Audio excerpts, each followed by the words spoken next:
What are the biggest myths that have been debunked countless times? Story 1. 20 years ago, the man who took the Loch Ness photo confessed that it was staged and that they had used a toy. He told them straight out, and evidently, some of them still believe him.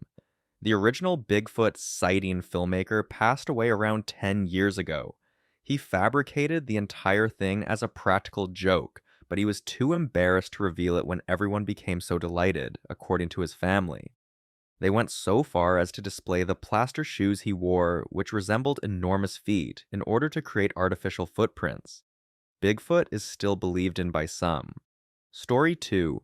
Water cannot be carried by camels in their humps. The fat that makes up their humps is mainly stored there for when they run out of food in the desert, but it also serves to reduce the insulating effect of the fat by concentrating it in one place. Rather, they've developed to not just endure the consequences of dehydration better, but also to lose far less water on a daily basis. Their kidneys and intestines make excellent use of water recycling, and their oval red blood cells make it easier for blood to circulate even when they're dehydrated. To add insult to injury, they are able to regulate their own body temperature and hardly perspire. Their noses have evolved to the point where they can actually hold onto the water vapor that would otherwise escape when they breathe. Furthermore, they don't spit in the conventional sense, rather, it's more akin to cud, which they spit out and throw in all directions in an attempt to scare people away, thereby making them puke. You would be surprised by how imprecise it is. Both of these truths are something I have to explain to families at my zoo nearly every day, which surprises me because I thought the myth about them storing water in their hump had died down by now. Nonetheless, I enjoy debunking misconceptions about the animals I care for, since education is part of my job. Story 3. What gives bumblebees their flight ability is a mystery to scientists. That is not true. The fixed-wing lift equations do not appear to apply to bees, according to two French scientists who published on the subject in the 1930s. Simply said, bee flight isn't fixed wing, but that's not to say that other things can't fly. Researchers in 1996 found that insects are able to stay airborne because their wings flap so rapidly that they create vortices. Science in the 1930s claimed, "We tried one of the many ways to explain bee flight, and that didn't work." Despite its debunking 21 years ago, the myth continued to be used in Bee Movie and is currently featured in an ad campaign by Dairy Queen Wendy's. Story 4. I am astounded. A shockingly large percentage of Koreans hold the belief that sleeping with a fan turned on will cause them to suffocate because it will slice up oxygen molecules. Those in the United States aren't the kind of individuals I'm referring to when I say a shocking amount of people. Many people really worry that their parents would scold them if they do this. I had read that the cultural stigma against self-deletion contributed to the perpetuation of this misconception. Yup, definitely the fan. See how it blew all the air out of the room and stopped him from breathing? Would be the doctor's way of saying it in this hypothetical situation when the patient's family doesn't want the truth about the self-deletion to be revealed. This is one of those cultural beliefs that's both fascinating and deeply unsettling. The idea that something as ordinary as a fan could be seen as lethal, not by a few fringe thinkers, but by a significant portion of a population, really shows how myth and science can blur when shaped by fear, tradition, and social pressure. Story 5. The Great Wall of China is seen from orbit. The fact that it is gray and not too tall or wide makes it blend in. From above, you could see not just the Great Wall, but also roadways. Both are visible. The distance to space is less than commonly believed at around 62 miles. When people try to observe objects on the moon, they often get confused. At a distance of about 250,000 miles, not even continents can be discerned. The moon is far further away. In addition to being just barely in space, you'll need an exceptionally clear day and near-perfect vision to qualify for this. As in, truly, just, barely. For instance, due to its orbital distance of around 270 miles, the wall is inaccessible from the International Space Station. The station, not the wall. Story 6. This idea that Priuses are good for the environment is something that leftists have long spread. The fact that making the batteries used in those products is extremely harmful to the environment is something they would rather you not know. An extremely poisonous nickel mine in Sudbury is the birthplace of the automobile. The mine has wreaked such havoc on the surrounding ecosystem that the surface of the mine resembles a scarred lunar landscape. Massive pollution occurs on a global scale as the mine nickel is transported to China for processing into nickel foam, which is subsequently supplied to Japan for assembly. Huge cargo ships transport the completed product around the world. According to research, the Prius is even more harmful to the environment than a Hummer when you include the extremely polluting battery and the enormous distances the vehicle must be transported. This proves that liberals who drive Prius cars are contributing more to environmental degradation due to their lack of knowledge. Story 7. Dishonest people will avoid looking at you. Those who are dishonest are less inclined to meet your gaze than those who are truthful. Almost all of our assumptions regarding deceit are incorrect. Outside of the realm of law enforcement, the things that people are taught to look for are often inaccurate, and people are notoriously bad at detecting lies. The man who teaches the FBI interrogation tactics is also the one who taught me the ropes. The lesson here is that deceit is impossible to detect. If someone is feeling uneasy because of your inquiries, you will know it. As a group, we mastered the art of reading nonverbal cues and asking pertinent questions. To better see the transitions between subjects, let's switch gears and revisit previously covered ground. Story 8. People can only be classified as extroverts or introverts. Anyone who uses introversion as an excuse for social retardation is someone I despise, and I especially despise introverted exceptionalism. Personally, I prefer to keep to myself. My social life is robust because my friends consistently put themselves out there to help me, even though I could easily spend my life alone if they didn't. Just because you're an introvert doesn't mean you get to act rudely or expect everyone you meet to understand your neurosis. You can't expect other people to change to suit you if you venture out into public. Being unable to accomplish this as an introvert is a sign of being a jerk or having other problems that you aren't dealing with. Story 9. Arousing sleepwalkers causes injury to them. I may hurt you if you hurt me, so please, don't do that. Prior to undergoing a sleep study in my mid-20s, I was just always classified as a lucid sleepwalker.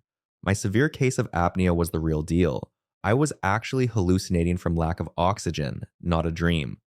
I would become aggressive and lash out until my breathing calmed down and my brain received oxygen when confronted in this situation. Get a sleep study if you walk while you sleep. Otherwise, you could be endangering yourself while you slumber. Wow, this is one of those posts that starts as a sleepwalking PSA but ends up delivering a serious wake-up call about hidden health issues. We've all heard the old myth, don't wake a sleepwalker, it's dangerous. But this adds real depth to that idea, not just because of confusion or disorientation, but because in some cases, the root cause might be much more serious, like undiagnosed sleep apnea leading to hallucinatory, oxygen-deprived episodes. That's not just sleepwalking. That's the body fighting for survival in its sleep. Story 10. Even after washing, the spread of a poison ivy rash can be sustained through scratching. Scratching off poison ivy is not contagious as long as the affected area is thoroughly washed to remove plant oils. My roommate could see that I was serious about this because I rubbed my poison ivy covered arm over my face. The plant's oils are responsible for its dissemination. People believe it can keep spreading because it can take up to a week for all symptoms to manifest. However, the disease will not spread once the oils have been removed. The most important thing is to remove the oils. Most people have no idea how quickly and far oil can go. Removing the oil and its residue from one's skin is a painful ordeal that everyone who has ever worked on an automobile can relate to. For situations where you may have come into contact with plant oils, Dawn Dish soap is an excellent choice. I'm occupied at the moment, but I watched a video where a man demonstrated what I'm describing with a small amount of darker oil. I'll see if I can locate it and publish it later if anyone is interested. Story 11. It was all a hoax. Pretty much everyone I've ever worked with thinks it's a hoax. They remain unconvinced no matter what I show them. Change. My job is selling products to customers in retail settings. On a frequent basis, we engage in lengthy discussions over this. You may demonstrate that a small flag can flap its wings without the aid of wind by creating diagrams and miniature versions of the object. Concerns about radiation and Photoshop art make up the bulk of the criticism. Story 12. There will be no global catastrophe caused by Yellowstone's eruption. Just consult the United States Geological Survey if you still have doubts. This urban legend is so pervasive that it even has its own website or websites. This page and this one are like this. The National Park Service, however, felt it necessary to counter the claims made by the geode-loving nerds and posted their own page reassuring you that Yellowstone is in no danger of erupting. To this day, the prospect of a volcanic winter continues to drive people absolutely bonkers whenever the topic of things that scare you or how is the world going to end arises. Story 13: Pregnancy does not prevent you from experiencing periods. Reality. Check. Absolutely not. During a real period, a woman will lose her uterine lining along with all other reproductive organs, egg, etc. In a world where periods actually occurred, miscarriages would be common. It is possible, nevertheless, for pregnant women to experience monthly bleeding, a condition known as a fake period, leading them to believe they are actually bleeding. When my coworker, who is a mother of 8, found out, she was about 7.5 months along. Bigger lady. She kept claiming, "I get my periods," despite our repeated warnings that she was pregnant. I finally had to inform her that this was a red flag and that she should consult a doctor. I don't recall why she ultimately made an appointment with the doctor. The young girl was born early but otherwise healthy. She was given a name that sounds similar to Marrera, I think. Story 14: Wolves in their respective alpha and beta roles. Wolf packs are typically just extended families. As the number of offspring produced by a mating pair increases each year, the parents often take turns hunting with their children of varying ages until the children are old enough to strike out on their own. A single researcher first proposed the alpha-beta theory, but it quickly caught on due to the fact that captive wolves have a totally different and artificial social dynamic than their wild counterparts. This is one of those fascinating corrections that turns a widely believed fact completely on its head. And honestly, it makes wild wolves even more interesting. The whole alpha wolf concept has been thrown around for decades, especially in pop culture and internet dominance theories. But the truth is a way more grounded and natural. Wolf packs aren't military hierarchies, they're families. What we thought were alphas are just mom and dad, and the betas, literally, they're kids. Story 15: That a pregnant woman's teeth become more vulnerable to decay and breaks because her growing baby saps the calcium from them. Not true. Pregnant women often experience morning sickness and often do nothing to alleviate the acid erosion that follows daily vomiting. That is the most significant reason for alarm. Similarly, women often make significant dietary modifications. If you're expecting a child and throw up, instead of brushing your teeth right away, try a baking soda and water solution.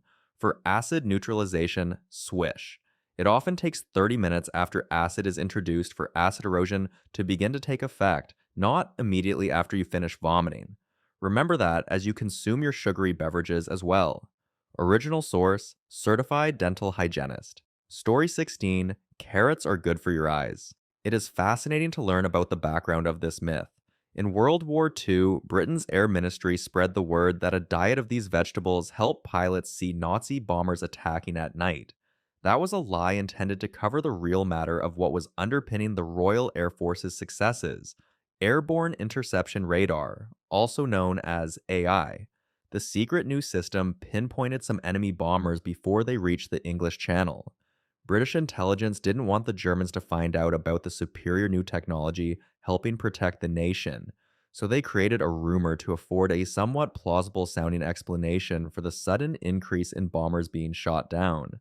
News stories began appearing in the British press about extraordinary personnel manning the defenses, including Flight Lieutenant John Cunningham, an RAF pilot dubbed Cat's Eyes, on the basis of his exceptional night vision that allowed him to spot his prey in the dark. Cunningham's abilities were chalked up to his love of carrots. Further stories claimed RAF pilots were being fed good amounts of this root vegetable to foster similar abilities in them. Story 17: Because of their inherent goodness, organic foods are preferable. Pesticides and fungicides are still used in organic farming, as they are in conventional farming, to keep pests and diseases from harming the crops. So, what exactly sets organic farming apart? The problem isn't with pesticides per se, but with where they come from. The term organic pesticide refers to those that are made from non-GMO ingredients and undergo little processing before being applied. This is in contrast to the synthetic pesticides now utilized in normal farming. For a long time, people have believed that naturally occurring pesticides, found in some plants for instance, are better for humans and the environment than synthetic pesticides. But this is also becoming less and less true as studies on their toxicity increase. Research has shown that many naturally occurring pesticides pose either moderate or severe dangers to human health. So consider rotenone. There was a long period when rotenone was the organic insecticide of choice in the United States. It was thought to be safe and organic since it comes from a natural source, namely the stems and roots of a handful of subtropical plants. The mitochondria are the energy centers of every live cell, yet rotenone is extremely harmful since it kills by targeting them. Exposure to rotenone induced rat symptoms similar to Parkinson's disease and could have wiped out numerous species, according to the research. Story 18: The Mormon Scriptures. No one who isn't a Mormon thinks it's a document detailing the lives of Native Americans before Europeans arrived. Although there has been conclusive evidence that the book is false for almost 2 centuries, committed Mormons continue to deny this and instead cling to their pre existing beliefs. The leaders themselves tell their followers that the book has never been challenged, yet they must be deceiving or simply uneducated if they think their followers won't challenge it. Younger members of the LDS movement are leaving in droves because they have easier access to more up to date information than their parents had. Story 19: Trump is not the President of the United States. Numerous have said this, yet in the short time since he took the oath of office, he has accomplished numerous things that only the president can do, like moving into the White House, signing multiple executive orders, and confirming members of his cabinet. For US citizens, it doesn't matter how much you claim otherwise, Trump is their president. Contrarily, seeing someone claim that Trump isn't their president still irritates me more than the nonsense about President Obama not being a natural born US citizen. This is a powerful take on how denial of political reality, no matter which side it comes from, can cross from expression into delusion. Saying Trump isn't my president or Obama isn't a citizen might feel like resistance or defiance to some. But ultimately, it shows how emotion often overrides logic in political discourse.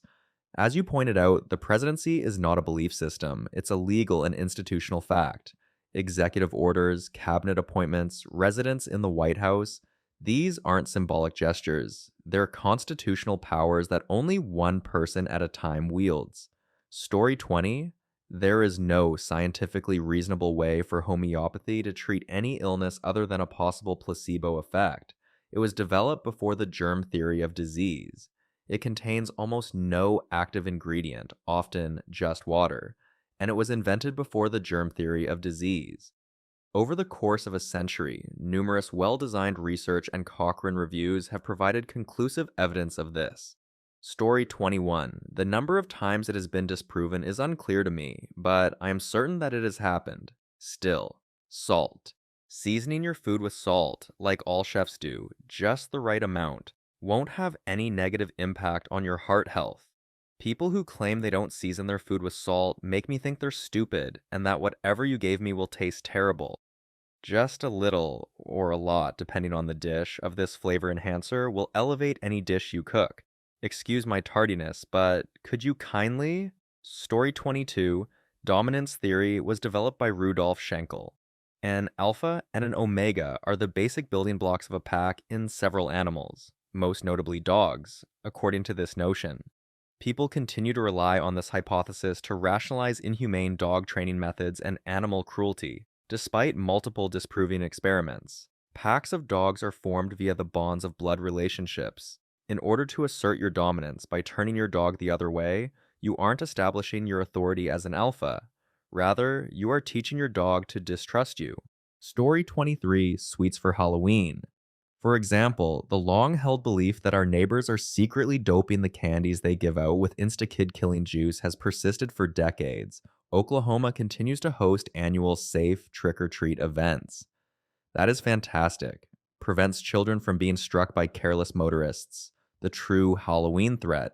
The safe component, according to most parents, is preventing their children from eating strychnine-laced chocolate. I mean it. At no point. Yes, it did. Ever. Someone did, in fact, stick a razor blade into an apple at a party once. Long ago. And on a separate occasion, this father poisoned his own child's chocolate, rationalizing his actions by saying he could get away with murder if he believed the myth. Remind the authorities that this is just another unfortunate case of a child being poisoned by Halloween sweets. That one was worked out rather quickly. Halloween was a sham for both of these, but that is not true. Alright then. My friend's sister's roommate's cousin's ex-boyfriend knew a guy whose childhood friend was poisoned by candy, so every time I repeat this story, someone tells me it's real. Next, I have this theory. As children, we were all advised that our parents should always examine the candy we ate to make sure it wasn't poisoned. Someone in the neighborhood was attempting to kill us, and we youngsters are smart enough to know better. It's hardly surprising that we live in a time where acquaintances we've never met in person can become more familiar to us than our own neighbors. Since when did you ever consider trusting your neighbors? All they want is to get rid of you. Story 24. You gain weight due to the fat in eating. Dietitians and doctors still recommend low-fat and fat-free diets for weight loss, even though fat in food is essential for satiety because it slows digestion. A healthy diet rich in fat is beneficial to many bodily functions, including cognition, skin, hair, nails, and digestion. Even more recent research has shown that the correlation between dietary fat and cholesterol is weaker than previously believed. Using low-fat alternatives is a waste of calories. The calorie difference between regular full-fat yogurt and fat-free yogurt is barely around 30 calories. Since fat makes you feel full longer, which means you won't snack as much, there's no real need to eat fat-free yogurt unless your doctor tells you to. For example, if you have gallbladder problems, irritable bowel syndrome, etc. Non-fat yogurt is essentially sugary processed food. Obesity rates in the United States have been steadily climbing, which is likely related to the popularity of low-fat and fat-free alternatives. This is one of those we got it all backwards moments in nutrition science, and the consequences have been massive. For decades, fat was villainized. Doctors and dietitians pushed low-fat everything, thinking it would reduce obesity and heart disease. But it turns out the body needs healthy fats. Not just for energy, but for hormone regulation, cognitive function, skin health, and yes, feeling full after a meal. When you strip the fat out of foods, you often end up with extra sugar, starches, or artificial ingredients to make them taste decent again, which ironically contributes more to cravings and weight gain. Story 25. Global warming. Assumptions are necessary for developing a scientific foundation for it. Those presumptions are unfounded. Although it has been demonstrated time and time again, the likelihood of humans significantly altering Earth's climate is likely quite low. This is not to say that it cannot happen. Looking into the Earth's temperature, history reveals that this cycle ought to be substantially warmer at the moment, and it is quite probable that it will continue to get warmer as a result of natural causes.